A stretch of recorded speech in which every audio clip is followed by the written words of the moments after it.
Yo les potes, bienvenue dans cette nouvelle vidéo. On va évoquer les dernières infos de ces dernières heures de ce lundi. Nono est avec nous. Salut Nono.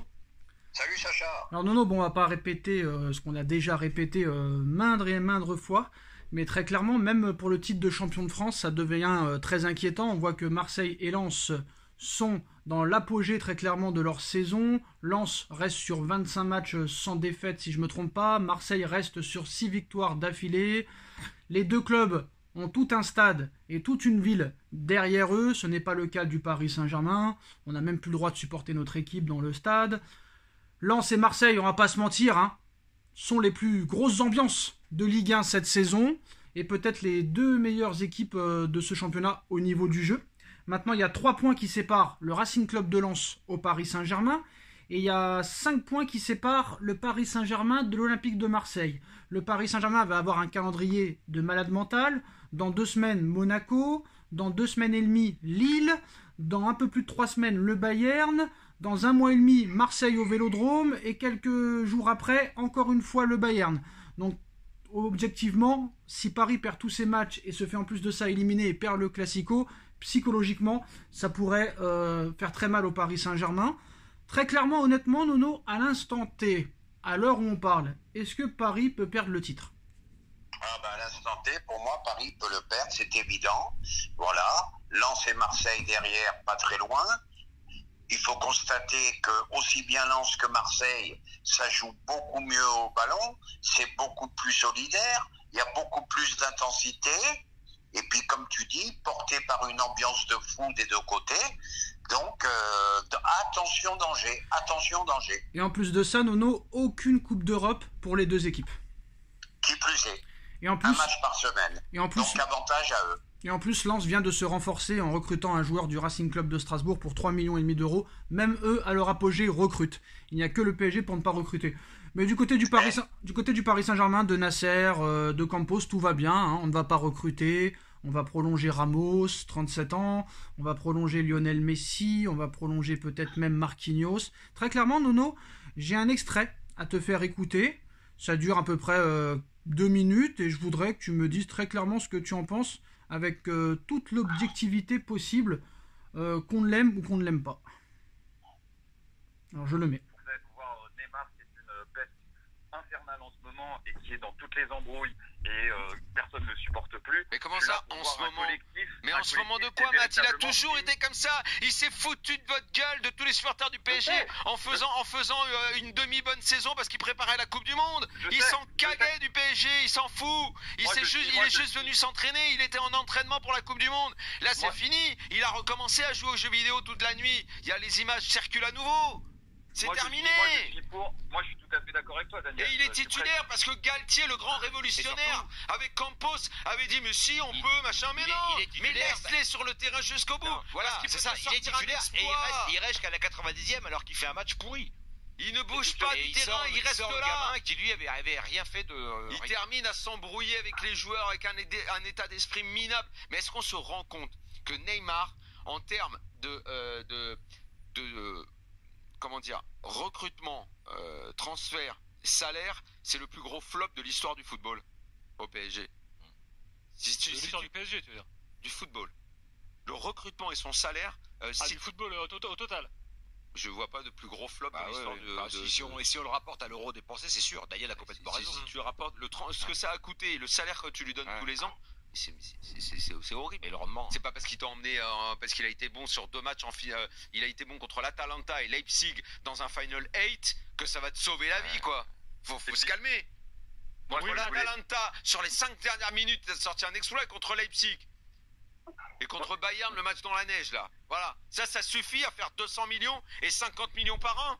Et qu'on a. Mais t'es loin de compte quand t'annonces ces chiffres-là. Mais qu'on arrête de se foutre de notre gueule, que ce club arrête de se foutre de la gueule des gens et qui viennent au Parc des Princes, des vrais amoureux du PSG, pas des PSGX, des vrais, de ceux qui connaissent l'histoire de ce club. Et on est en train de réfléchir à savoir si on va prolonger Messi et Ramos. C'est une blague. Mais prolonge, mais je sais pas, prolonge, mais on prolonge Messi de 20 ans. Mais 20 ans, et puis tu lui donnes une loge, et puis il viendra quand il sera grand-père au stade, avec les petits-enfants. Mais Neymar, mais donne-lui 15 ans de salaire, qu'est-ce qu'on en a à foutre? On en est, mais donne-leur mais fais toutes les prolongations du monde.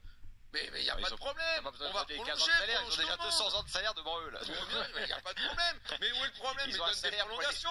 Mais Ramos, il sera en fauteuil roulant. Fais-lui une prolongation, voyons. Non, c'est surtout grave. Voilà, Nono, ta réaction. Bon, moi, je suis souvent en désaccord avec Riolo. Bon, je vais commencer par le cas Neymar. Je suis obligé de lui donner raison. Je suis obligé. On peut pas dire autre chose. Neymar, malheureusement, il nous a berné encore une fois. C'est du foutage de gueule. Mais en complet désaccord avec lui sur Messi. Messi a encore 1 an ou 2 dans les jambes. Et puis, je rappellerai quand même à monsieur Riolo que Messi vient de gagner la Coupe du Monde quand même. Voilà. Mais sur Neymar, entièrement d'accord. Quant aux prolongations des autres, eh ben là encore, je lui donne raison. Voilà, on va prolonger Ramos, etc., sans compter les prêts qui vont revenir, sans compter ce mercato d'été que tu vas pas savoir quoi en faire de ces joueurs, Ruiz, Soler.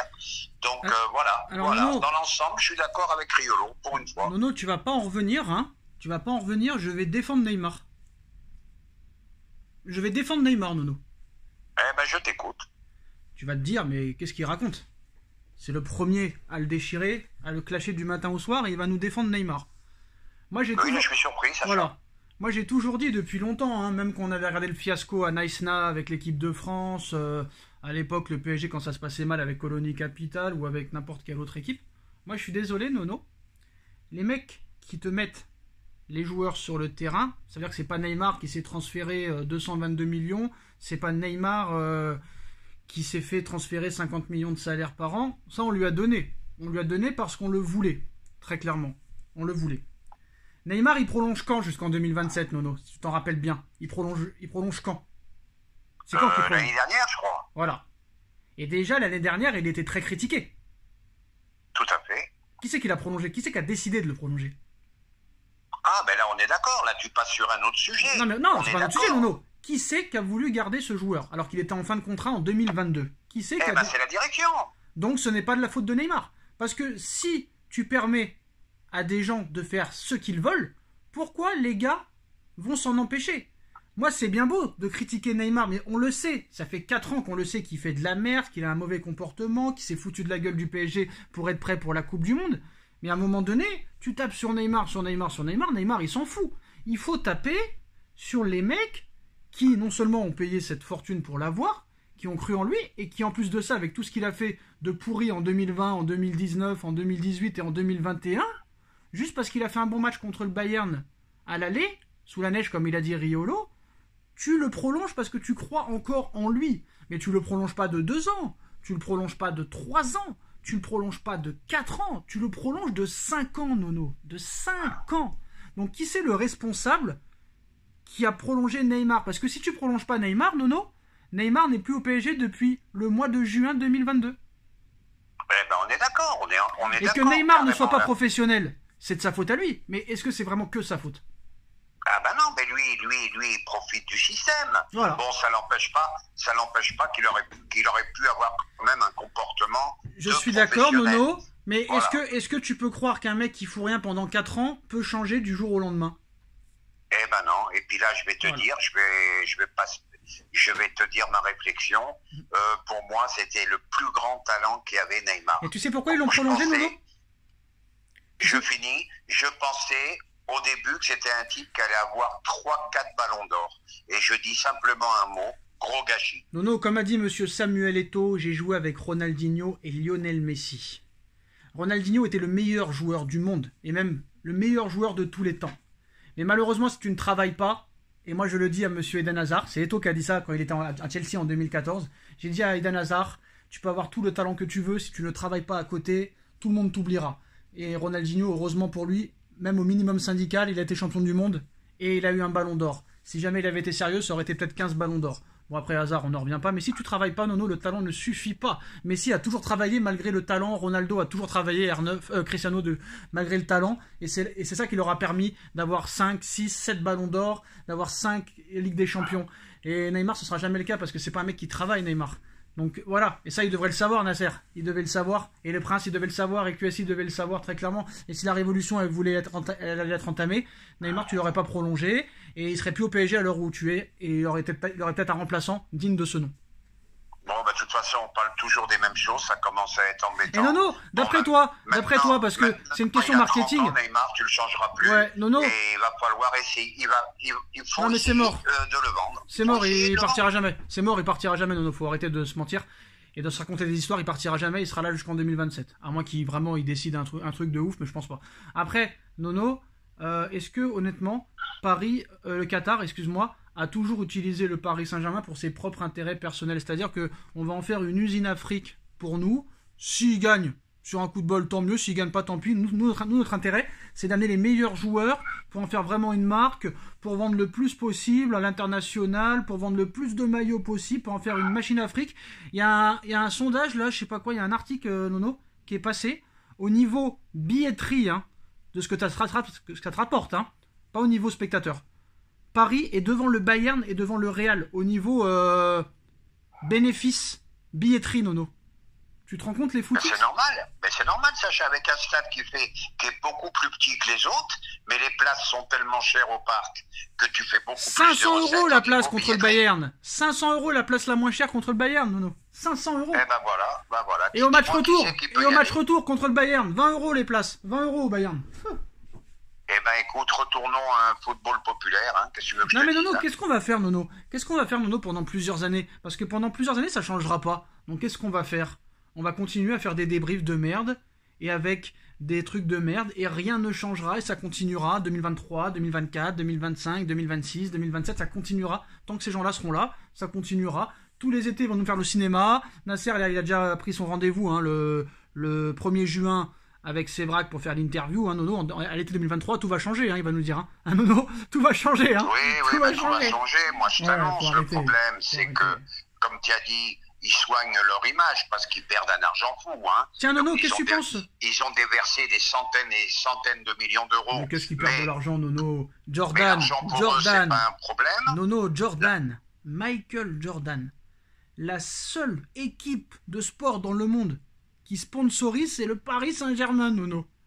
Il n'y a même pas d'équipe NBA. Il n'y a même pas d'équipe NBA.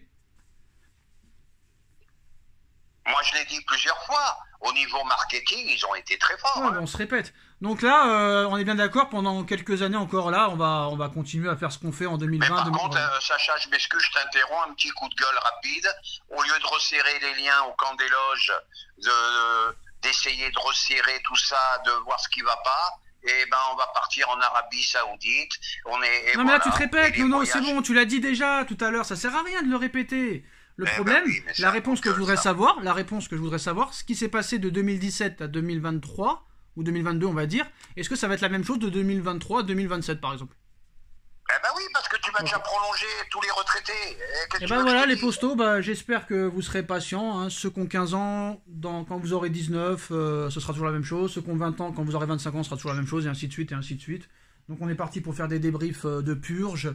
Et même moi, Nono, je n'y crois pas à l'union sacrée au match aller contre le Bayern. C'est-à-dire que d'habitude, je me posais toujours la question, contre les gros, ils savent se mettre au niveau, ça va être autre chose et tout ça. Même là, je n'y crois pas, Nono. Et qu'est-ce que... réagis, je voulais avoir ta réaction sur le tweet de Thomas Müller qui a regardé le match hier contre Rennes. La photo est incroyable, hein. Ah, mais il a vraiment le droit de sourire.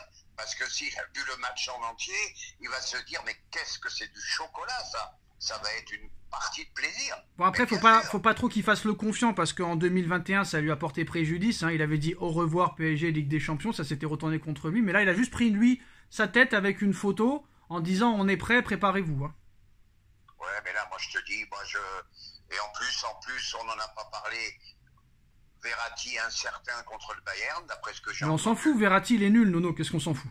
Alors, il n'y a plus personne, il n'y a plus de milieu, alors expliquez-moi. Ils en ont parlé hier, Nono, ils en ont parlé hier. Un seul être vous manque, tout est dépeuplé. Mais regardez les matchs avec Verratti depuis le mois d'octobre, il n'y a rien qui est dépeuplé. D'accord, peut-être... Oui, d'accord, il est peut-être en voilà. baisse, mais il y a quand même un PSG avec Marco oui, et sans mais Marco, non, je suis désolé, Sacha. Ouais, mais c'est pas lui qui va tout changer, c'est pas possible. C'est pas lui qui va tout changer, ça c'est sûr et certain, hein. Je peux vous dire... Mais il n'aurait pas fait de mal. Ah, c'est sûr, il peut que aider, mais voilà. Voilà la photo de Thomas Müller, hein, qui s'est filmé en train de regarder le match contre Rennes. Je sais pas si vous voyez, voilà, focus. Bon voilà, hein, rien de bon à l'avenir pour le Paris Saint-Germain. Et bien sûr, on va s'amuser en Arabie Saoudite vendredi contre l'équipe à Ronaldo. On leur donnera Navas, hein, comme ça on perdra le numéro 2, pourvu que Donnarumma ne se blesse pas.